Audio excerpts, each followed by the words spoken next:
Greetings, everyone. Boy, we just had like one hit after another the past few days, haven't we? We had like the Tales from the Crypt and Vault of Horror double bill. We had Dorian Gray. We had My Bloody Valentine. All pretty damn good movies. So I'm really anxious to see what Sam has picked out for us today. I mean, if this quality streak is continuing, then I mean, it just seems to keep getting better and better. So, I mean, today has got to be something amazing. So, all right, here we go. We're heading on downstairs to the crypt, and we're going to see what Sam has picked out for us today. Woohoo! Hey, Sam, how's it going? So, wow, you've really been picking some awesome movies. Just cranking out one winner after another. I don't know about you guys, but I'm dying to see what you got for us today. I mean, what kind of quality, classic horror epic of classic epicness have you got for us today? Oh, come on. Are you serious? I can't believe you're doing this to me. What did I ever do to you? What did I do to you to deserve this? Seriously. Okay, this is a double bill. And this is one that I have avoided for so freaking long. I actually owned it on DVD for a very long time. If you go back to my 2008 DVD overview, you'll see it in the horror collection. And I didn't watch it there either. I actually sold it before watching it. And then, the good news is I managed to actually snag it for free. When Mom was in town a couple months ago, we were at DVD shopping, and she was basically just buying me a pile of movies and stuff, just whatever I wanted. So I thought, plus this was on sale for like $12.99. Normally goes for like $60. So I thought, I don't really want to spend my own money on it, but I really probably should see it just to have said I've seen it and experienced the crap for myself. I am, of course, talking about the greatest crossover epic of all time, Alien versus Predator. Both of them. And that's what we're going to talk about today on the Multimedia Chronicles. I hate you, Sam.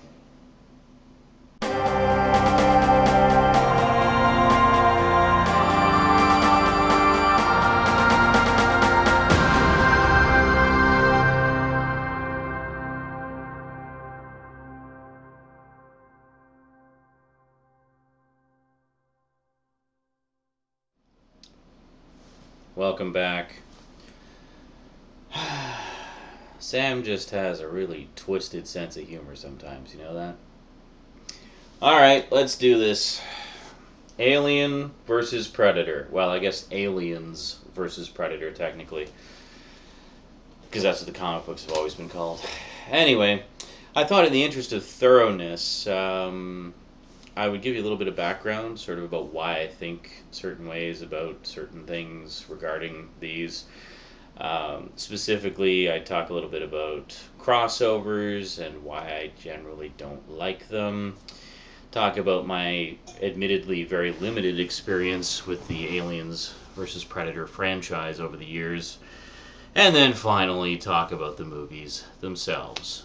Alrighty, let's do it. We're already doing it. Why do I keep saying that?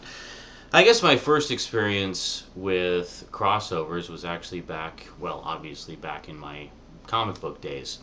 The earliest one I can think of, other than, the occasional crossover in Richie Rich or Archie comics where, Sabrina the Witch would come in or something like that. The first sort of cross-universe crossover that I remember was actually with the Transformers, which, of course, those of you who've watched my videos for a while will know was one of the very first comic books I made a conscious effort to collect. I mean, I'd had comic books earlier, but that was the first one I really properly collected. That was the beginning right there. So the original 4-issue miniseries of Transformers, I remember the second issue ended with a little box at the bottom. They would always have a little teaser about what was coming up in the next issue. I mean, it's a comic book thing, they always do that. So the end of issue number 2 said, "Next, along came a Spider-Man." And I remember my best friend at the time, who was also collecting the comics, his reaction was basically, "God, I hope they don't bring Spider-Man into it." And I was thinking, Like, nah, they wouldn't do that. That'd be too cheesy. I mean, it's Transformers. It's not the Marvel Universe. That's different. Like crossovers within the Marvel Universe, between other Marvel Universe characters, that's fine. I have no problem with that.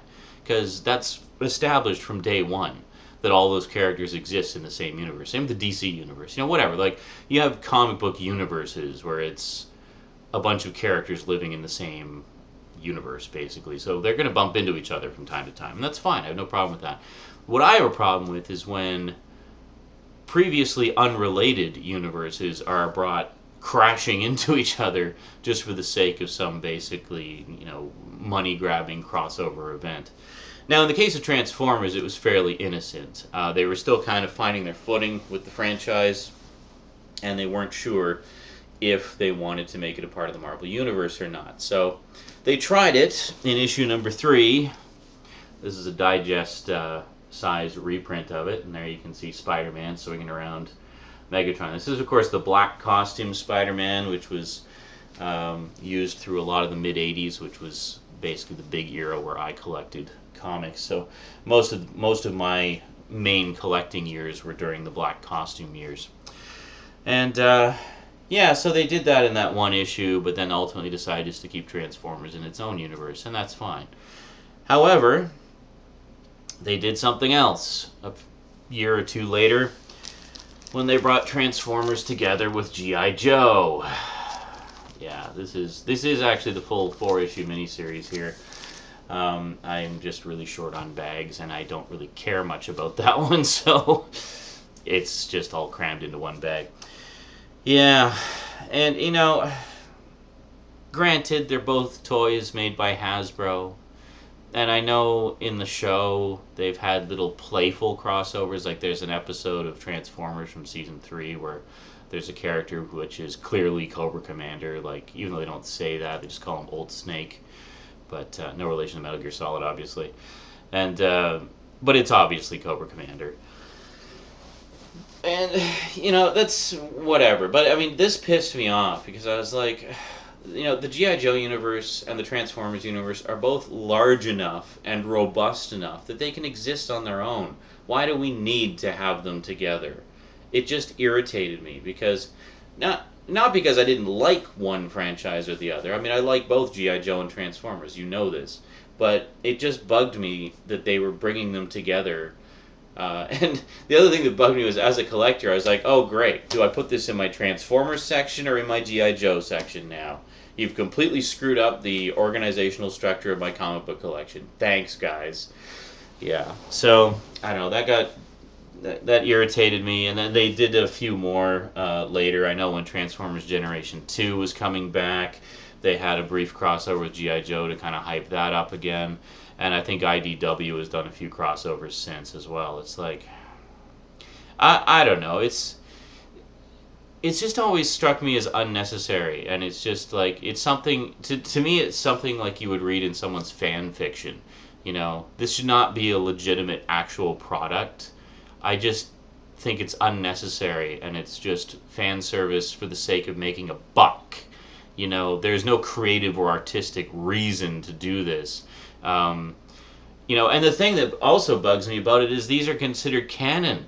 Like, they're these crossover events that are put into the canon of the story. Now, in the case of the Spider-Man one, they basically just, sort of blew it off. It's like, yeah, whatever. We won't talk about that. So after this, Transformers were part of their own universe. But then they did that. So anyway, enough about that. We will get to Alien vs. Predator, don't worry.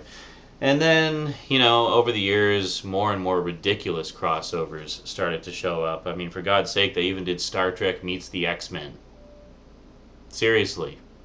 You don't believe me that exists? Star Trek meets the X-Men. It exists. Yep. And now, this is not canon for Star Trek or X-Men. This is basically just a one-off thing for the hell of it. I mean, it's a bizarre team-up, for sure. I don't know what they were thinking. But, it's entertaining, I guess, just as a one-shot. But, yeah, so that's, the crossovers were getting more and more ridiculous. Then, I guess it was probably around the same time, maybe a little before this, they did, of course, Aliens versus Predator. And my reaction when I heard about that was, again, why? Why are you doing that? Well, we know why they did that, because there was this one little clip at the end of Predator 2 where Danny Glover is in the spaceship of the Predator, and he's looking at all the various trophies that the Predator's accumulated on all the planets that he's visited and hunted on. And one of the things there is the skull of a xenomorph from Aliens. So, of course, all the fans, being minutia-obsessed fanboys that they are, just latched onto that. It's like, oh, see, there was a skull there. So that means they're part of the same universe. Therefore, we should have a crossover. No. No, it doesn't mean you should have a crossover. What it means is some guy in the art department thought it would be a nice little, nod to the Alien franchise, or a nice little bit of, like an Easter egg for you to discover, just for fun, not having any actual meaning behind it, just a little thing for fun, because both franchises are owned by Fox, and just throw it onto the set. That's it. That's all it was. It wasn't meant to kick off a whole crossover franchise. It wasn't meant to kick off countless discussions about whether or not they're both in the same universe. No, nothing. Stop reading so much into things. Because when you do, we end up with stuff like this. So stop it. Seriously. Just take one-off gags as the one-off gags they were intended to be. And this won't happen. But we'll get to this in a minute. So the Aliens vs. Predator comics came out. And I was just like, why are they doing that? They're not part of the same universe. And then someone explained and said, oh no, it's because there was a skull in the Predator 2. I'm like, well, that's stupid. Why would they base a whole freaking comic book series out of that? And then a friend of mine, I didn't even bother looking at them. I didn't bother reading. I was like, fuck that. I don't want anything to do with that, And then I'll tell you the problem I had with it, okay? And this was after a friend of mine described to me the way that they were handling the concept. I said, well, how can they even bring them together? I mean, the Predators would just lay waste to the aliens, because the Predators are highly trained hunters, and the aliens are basically just glorified insects. I mean, they're big, instinct-driven insects. In terms of their, structure, like their, I don't want to say their class structure, you know what I mean, like in terms of how they have their queen, they got the workers, you got the warriors and stuff like that. So it's like, as, what's his face, as Hudson says in Aliens, in the extended cut, he says, it's like an ant hive. So a friend of mine explained the concept to me. He says, well, basically what the idea is that the Predators use the aliens for hunting. That they go to a planet full of aliens and just hunt them as part of their coming-of-age rituals and training and stuff like that. And I said, well, that's stupid. And this is the problem I had with that. I thought, well, I don't like that, because it takes the aliens from the Alien movies and reduces them essentially to cannon fodder, just to be destroyed, and that's it. I don't like that, because, I mean, granted, the Predator movies are fine, entertaining sci-fi action movies, but I never liked them as much as the Alien franchise. To me, the Alien franchise has a much richer story, much more interesting things going on than the Predator series has ever had. And as much as I enjoy the Predator movies, I just don't think they're anywhere near on the same level as the Alien movies. In my opinion, I'll just say that so people don't jump all over my face about it. Because I know there's people who are really obsessive about the Predator movies for some reason. Anyway, so it bothered me, the fact that they had taken these wonderful antagonists from this fantastic sci-fi horror series and reduced them to target practice, essentially, for the Predators. And I just did not like that idea at all. And I was there, oh, so that's what they're doing. I will never read that. So my take on it was, they are separate universes. They have always been separate universes. They should always be separate universes. I just did not care for that at all. So, yeah. But then, okay, it didn't stop there. The Aliens versus Predator crossovers got even more ridiculous. So you had Aliens versus Predator. Okay, and you had a bunch of miniseries of that. And then you had another miniseries of Batman versus Predator. Oh yeah, Batman versus Predator. Then you had Superman versus aliens. Then you had Superman and Batman versus aliens and Predator. It just doesn't stop. Like, oh god. So this one was sent to me by one of my viewers, and I have flipped through it, and it's exactly what you expect it to be: Batman and Superman teaming up and beating up a bunch of aliens and predators. For what it is, it's an entertaining little time waster. But again, you're taking three universes that should have nothing to do with each other and cramming them into a big melting pot of insanity. So that's pretty much it as far as the comics go. My one experience with the Aliens versus Predator franchise that I actually did enjoy was I played the old Super NES game, and it was fun. It was a fun side-scrolling shooter. Now, in that context, I enjoyed it because it was basically you play a predator and you go in and you just lay waste to a bunch of aliens. And, as much as I love the aliens being scary in a video game setting, yeah, hell yeah, I want them to be cannon fodder. That's what it's all about, man. Killing as many of them as you possibly can. There was another crossover around the same time. It was Robocop versus Terminator. Why? Because they're both robots? Is that the relation there? And Robocop vs. Terminator, I played the video game of that, I think, on the Genesis. But, yeah, it just bugs me. It's like there's certain things that I think should be kept separate.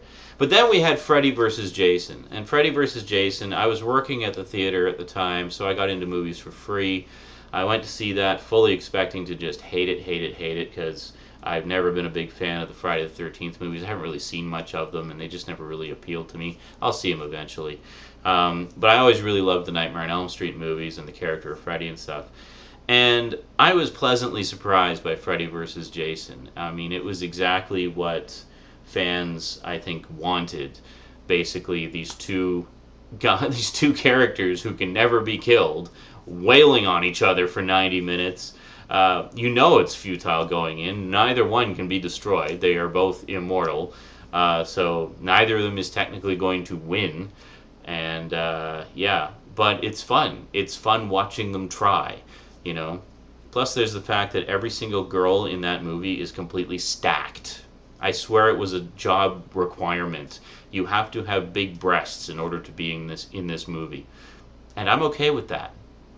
So, that finally, mercifully, like almost 20 minutes later, brings us to Alien vs. Predator, the movies. So, what did I think of the movies? Well, you know what? Let's call this part 1. And I'll talk about the movies in part 2. Ha! So there. Gonna make you wait. Yeah. Actually, this part probably won't be that long.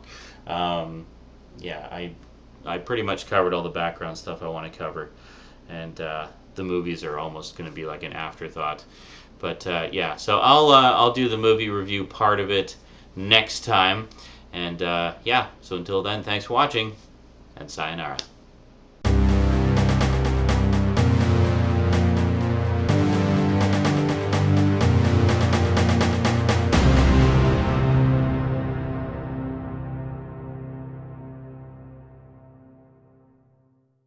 Alien versus Predator.